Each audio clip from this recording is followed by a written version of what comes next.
viewer, you're most welcome to the Nkumba Eye. Today with me is Douglas Lumu from the Common Man's Agenda, who is also contesting or aspiring for the post of Nkumba Law President. So Douglas, you're most welcome. Good morning. Thank you very much. Yes. The School of Law, I'm aware you are about 4 contestants now for that office. But you as Douglas, what drove you to aspire for that office? What is that has pushed you to aspire for the office of the president in the School of Law? Thank you very much, sir. My name is Bosa Douglas Lomo, a second semester law student and an aspirant for our law school presidency. What encouraged me, first of all, I'm a born-again Christian who believes that leadership comes from God. And in that belief, I believe that all leadership comes from God. We vote and God anoints rulers upon his feet. I think and I believe I have a better vision than my opponents and a better future for our society. What is that new agenda or new policy that you feel like has been, or your predecessor, what is that new agenda that you feel your predecessors in the School of Law have not done that you, Douglas Lumu, you feel you are going to bring into the School of Law? Thank you very much, Mr. Herbert.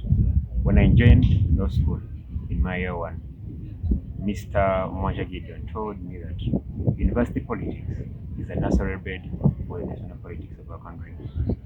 And I think to zero down what it means to be a leader in the university. Being a leader in a university, you are an advocate for the students. You represent the students where they cannot reach. If we didn't have leadership in the university, we would find all students flooding into the dean's office to send their views there. But you, as their leader, you're supposed to go there on their behalf and represent what they believe and what they think would work for them.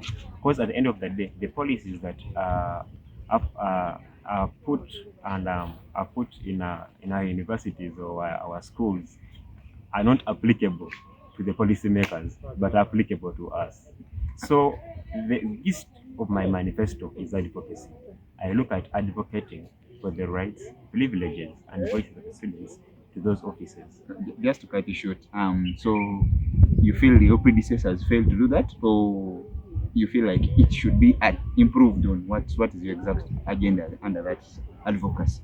As a student of law, when I was studying my law of East Africa, I was told that the East African community was put in place to widen and deepen.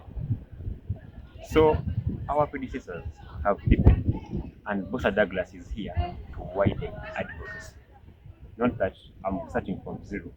There are steps that have been made, but I've come to deepen the advocacy for the students because I think it's what we need most right now in our academic journeys.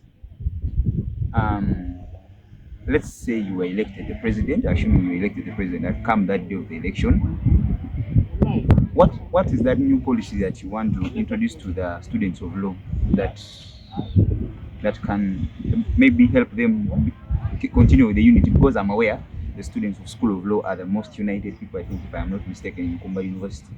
So how are you going to maintain that unity? Allow me correct you, Mr. Herbert. A student leader in the university is not a policy maker, but is a mitigator of policies that apply to students. So when I'm elected into power, I look at mitigating those policies. When I say mitigation in our contract law, it means reducing damage. I cannot change a policy, but we can take steps to reduce the impact they have on the students.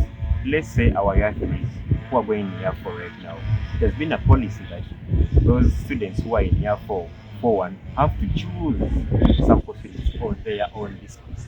But now here's a new policy. Right now the university has to choose courses on their behalf. So what can I do as a leader? I will not come and say no.